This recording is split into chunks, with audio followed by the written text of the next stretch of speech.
I mean, this is a very interesting development. If the U.S. were to set up some kind of consulate in Western Sahara, it would be the first country in the world to recognize Morocco's occupation of Western Sahara. Interestingly, the former National Security Advisor, John Bolton, was very much against the U.S. doing this, in support of the Sahrawis. But now that he's out, the idea that that possibly could happen, what is your sense of how real this is, that in exchange for Morocco normalizing relations with Israel, the U.S. would set up a consulate to affirm the occupation of Western Sahara? I mean, Moroccan relations with Israel are very normalized. We have commercially relations with Israel, and a lot of culture and exchange with this country. It's just that we don't have diplomatic representations, official diplomatic representations. So Morocco doesn't need to normalize its relations with Israel. Morocco and Israel are, in fact, very, very friends. And this is why Morocco didn't take a very clear position on Donald Trump's plan.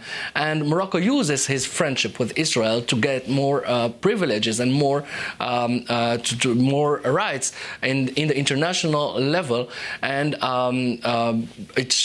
it shows up clearly with this Netanyahu proposition to Donald Trump to open a consulate in Laayoune in Western Sahara. So I don't think normalizing with Israel is the point here. The point here is using the friendship between Morocco and Israel to go further on questions like Western Sahara and so on. And I wanted to ask you about Western Sahara.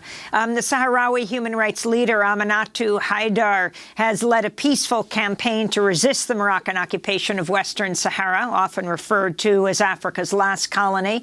I had a chance to speak with Aminatu in December in Stockholm, Sweden, when she was honored with a Right Livelihood Award, often called the Alternative Nobel. And I asked her to explain what's happening in occupied Western Sahara. This is what she said.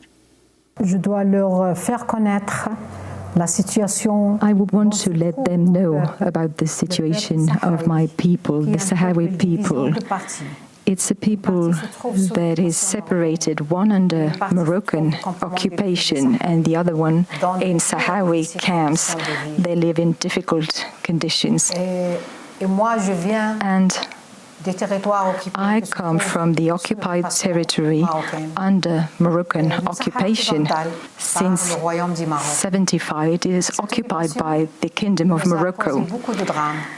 This has been a tragedy for us. It has led to a lot of suffering, deprivation of our rights, torture, disappearance, arbitrary detention, the deprivation of our social, economic, cultural, political rights. So, Omar Radi, I wanted to ask you if you could talk about how Western Sahara, Morocco's occupation of Western Sahara, is seen in the rest of Morocco.